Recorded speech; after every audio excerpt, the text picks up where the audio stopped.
Hello Cancer, thank you for joining me for your weekly forecast for week commencing the 5th of November for the Sun or the Ascendant. The Sun for you continues in the sign of Scorpio, which is very much about your self-expression, demonstrating your talents and artistry. But it's also about love, and it's about socialising and having fun. And there's a new moon midweek, which is an opportunity for you to really up your activities to obtain these kind of positive interactions. It's also linking with Neptune. Neptune's been in an area since 2012, which is wonderful for you to trip the light fantastic. So if you get an opportunity to go and see a movie or a photographic exhibition or some kind of show, take it, because I really feel that you're going to appreciate the opportunity. Now this week does see Jupiter relocate. It's been in a wondrous location for you over the last year. It may have given you an opportunity to meet someone very special, have a lot of fun, socialise more, but it moves into a more practical location, but one which can strengthen your health over the next 13 months. Can also see you being quite enterprising around your work. If you've ever thought about being self-employed, providing a service which helps other people could particularly appeal to you. But this is a week when also Uranus relocates back into the sign of Aries. Now it had been there since 2011 full time through to the middle of May. It's now going to angle up brilliantly to Mars in the latter half of this week. If you're someone who is quite entrepreneurial, a bit of a mover and a shaker when it comes to business, you can make some very smart moves towards the end of this week. But I think the area that's really going to fascinate you most this week, Cancer, is the link between the Sun and Pluto, which covers the last 3 days. This is an aspect of transformation, and a relationship very dear to your heart can take on much greater depth, or one could come to an end. Remember, Pluto is about rejuvenation, but it's also about the life, the whole life story, the beginning, the life itself, and the end. So something could move through your situation, but it will free up the space for something new and exciting. Now, Mercury is clashing with Neptune all this week, which is quite an awkward aspect, to be perfectly honest. If you are in a situation where your goodwill is being invested, just be conscious of setting firm boundaries, because Neptune could distort the reality of situations, and your enthusiasm, which can come from Neptune in the 9th house, needs to work well with the practicality of Mercury in the sign of Sagittarius, already in detriment here, and also going into a retrograde as this week draws to a close. So the detail of things are important.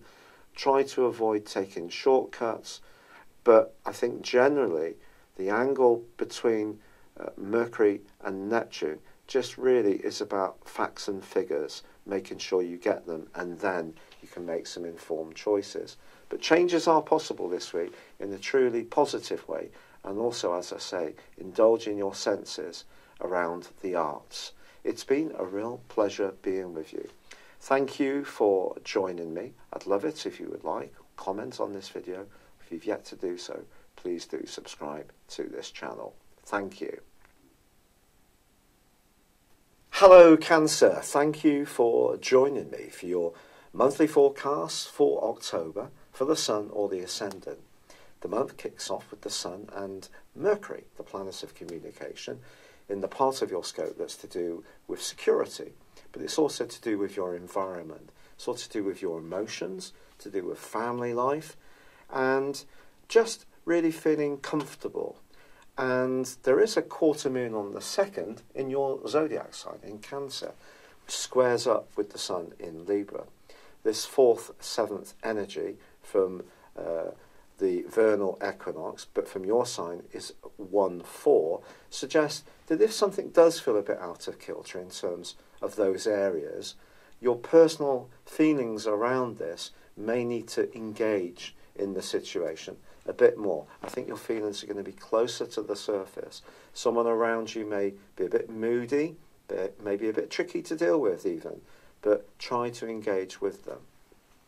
Now, of course, Venus, the planet of love and affection, is in the most glorious part of your situation in the sign of Scorpio, your sister water sign. But you probably have some awareness, if you're really keen on astrology, that Venus goes into a retrograde on the 5th and is going to be doing so in the sign of Scorpio right through to the end of October. Is this a challenge? Quite frankly, yes, especially as far as your love life is concerned. It's also possible that in terms of your financial situation, if you're someone who's a bit more speculative and entrepreneurial, that there could be some kind of trim back in your situation, or your circumstances may evolve in a way where creativity doesn't flow quite as easily as you would like. And one of the reasons for this is that Venus is going to be clashing with Mars for the first 2 weeks of this month. Now, of course, these two are the duo of love. Venus is the more nurturing, feminine side of relating, and Mars is very much the more masculine, hustle-bustle, sexy side of relating, if you like. But Mars for you continues in the sign of Aquarius, which is very passionate, and it's really a fantastic location if you are wanting to have intimacy or to get closer to someone where the relationship is working well. But if there is a relationship which isn't working so well, and this may have been evoked in some part by Uranus's square with Mars, which went on broadly from the second week of May through till just about the end of last month. That was a real tricky one if it meant that your individuality or your future plans seemed to be compromised by any involvement. Now it's slightly more complex because there's a yearning in you, and in fact Venus square Mars could actually make you feel much more amorous, but it's being amorous in the right situation with the right person, of course. If you don't feel comfortable in a relationship, I think Venus retrograde and the fact that the Sun and Mercury are in a more thoughtful location where you can feel more sensitive and more needing of someone who has similar skills to you, skills of nurturing, of sensory perception.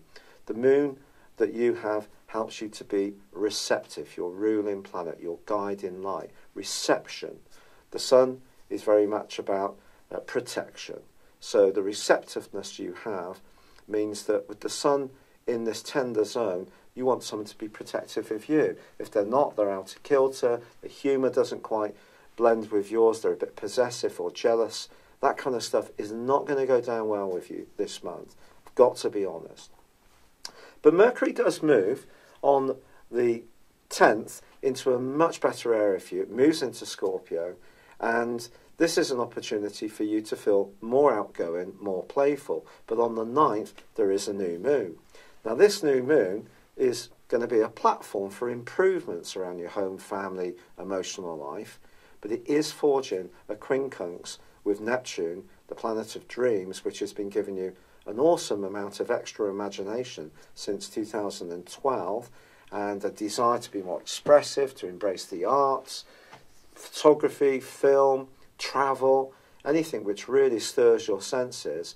The combination of these two doesn't work quite so well, because something that's very important to you in terms of your emotion can take on an almost heightened sensitivity, which can actually diminish your sense of security and perhaps even the foundations of your world. So Neptune, the swirling mist that can distort at times, suggests that if you are talking anything through or thinking about anything, as far as the family or your emotional health is concerned or situation, facts are absolutely crucial, really. So this takes us through to the 16th. And then we have another quarter moon, but this is in your opposite sign of Capricorn. Of course, in Capricorn, you still have Saturn and Pluto. Now, just to let you know, Mars, although it was that aggravant with Uranus right through to the end of last month, it forges a fabulous angle to Pluto in the last 10 days of this month. If you are a business person and you're a real go-getter, if you forge a tie with someone you really click with and you can understand each other's strengths and weaknesses, and you almost have a soul connection, there is something you can achieve of major note in the last third of this month, when your thrust and determination can be absolutely amazing. However, the quarter moon is suggesting to you that when it comes to your relationships with people, it's going to be very important to listen carefully. Although you feel things very often, you're not necessarily someone who finds it easy to talk things through, because you like to reflect and protect. And sometimes that more crab-like response to things can see you a little bit closed. It's not a criticism, a little bit tender about expressing how you feel, because you may feel that that points towards confrontation. But of course, Pluto has been giving you a bit of a push around that since 2008 to not stand up for situations which don't suit your purpose, to lay down your markers about what is and isn't acceptable. And since last December the 20th, Saturn has been reinforcing that principle, making you perhaps even more guarded about who can be good for you and who isn't good for you as far as relationships are concerned. So I think this quarter moon is going to bring up a bit more of that stuff about relationships are the most important area of life for us all, but it's about having the right ones. That doesn't mean to say that they're perfect. It's the ones where people will enter into a spirit of give and take, where there is enough trust to have an openness, to accept that sometimes with some people, the way we come across jars, to accept that, to not take it personally, to actually enter into more dialogue, to try to create greater understanding. But sometimes, because you're a cardinal sign, and because you do need to protect yourself, you can withdraw to the point that that makes it very difficult for people to relate to you, because all the signals are you want to close people out, which is a very reactive response. So if you can be positive, do be, because the most exciting thing that's going to happen this month for you is that on the 23rd, the Sun moves into Scorpio and then meets the retreating, the retrograde Venus. When these two are together, it's going to raise your love dynamic to a new high. However, ironically, they are both going to be in opposition with Uranus. Uranus, the planet of surprises, the planet which has been emphasising your need for independence, to be a free spirit, to be attracted to more unusual people who stimulate you. Any relationship which is dull probably isn't going to hang around too much in your life beyond November this year. But next year, from the 6th of November through to 2026, Uranus is going to be in your 11th solar house all of that time, which points towards even more radical people coming into your world, people who in the past may not have been your cup of tea. But to facilitate this, you have to work on your sensitivity. If your sensitivity is stopping opportunities flowing towards you, then that's something to keep practicing on. I have, in my draconic chart, the Sun in Cancer. I also have Venus and the Moon here. So I'm a very Cancerian person. Also in my natal horoscope, my tropical nativity, I have Venus and also the Moon, the IC and Chiron all in the 4th house, which is very Cancerian. So I really get this stuff, to be honest. I can really tuck myself away and retreat if things aren't easy. But it's about engagement. And the Sun with Venus opposite Uranus can create some engagement. It could be spontaneous, it could be exciting, it could be challenging, but it won't be dull. But you know, there's something else. Because these are obviously in fixed signs. Venus and Scorpio, along with Mercury, along with Jupiter, all in Scorpio, which just happens to be good for you because your 5th solar house, personal expression, joys, happiness, children, playfulness, artistry, love. Uranus in Taurus, fixed, which for you is very much about friendship, longer term perspectives, higher aspirations, a very Aquarius influence, if you like. But dissecting these across the axis is the nodal axis of the North Node, the point of destiny in Leo, and also the South Node in Aquarius. So we have a grand fixed cross, and this could cause some issues, quite frankly. And it could be around values, it could be around money, it could be around a business arrangement which isn't working very well. So Uranus could tease out of a relationship, along with Venus's retrograde, something that just ain't working. And this is going to be emphasised even more on the 26th, when the full moon, which occurs in Taurus, is going to be conjunct Uranus. So even though you're someone who can be cautious, you're brilliant at marshalling resources, there are few better managers of anything than Cancer people. But it could be that something needs to change in your situation. Some kind of fresh air needs to pour in. There needs to be a discussion. There needs to be a reset based on how the world is now, not how it was when you were a kid and mother's little messages came in, or father's too, or other experiences which have coloured your outlook and your conditioning. It's a time for an upgrade, because otherwise, if you don't have that upgrade around your values, that's not going to feed into a sense of fulfillment around your relationships. It's that important. Also, as the month comes to a close, Mercury hops into its point of detriment. It moves into Sagittarius. And just so you know, Venus is retrograding to such a point, on the first day of November, it's going to move into Libra. So it's inversing that much. And that's going to re-emphasize the more emotional side of relationships. Now, Mercury moving into Sagittarius is very much about logic. It's about taking any creativity you're generating and forming it in a way which can give you some kind of tangible reward, but it's also about getting to grips with the finer points, not being so caught up in the flamboyance of any creativity that you may have. It's how you can actually make it work, the nitty-gritty, if you like. And of course, I'll tell you more about that for October's forecast. So though you may read or hear a lot about Venus retrograde, yes, it's going to be influential, but there are also opportunities.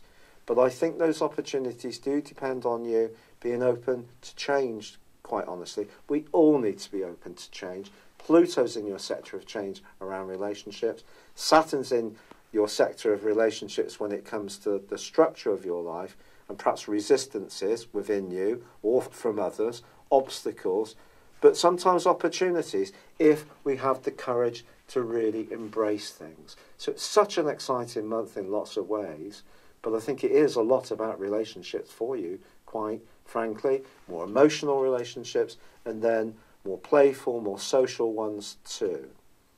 It's been a real pleasure being with you, Cancer. I'm still battling away with the rheumatoid arthritis, and I have to say, I had to go on a course of steroids because the pain had got to the point, it was just incredible. I am so grateful for all the kind messages that have been sent in, the support, the encouragement, and also the suggestions for natural remedies. And I am embracing some of these really actively, and some are showing some real promise. Thank you so much. It's been a pleasure being with you. I'd love it if you would like or comment on this video, or if you've yet to do so, please do subscribe to this channel. Thank you. Hello, thank you so much for watching my video. I'd love you to join me at my Horoscope Ace app. You can find this at www.horoscope-ace.com. You can use it through Android, iOS, Apple, or Facebook. Check out your ascendant or your moon sign, or download your free birth chart.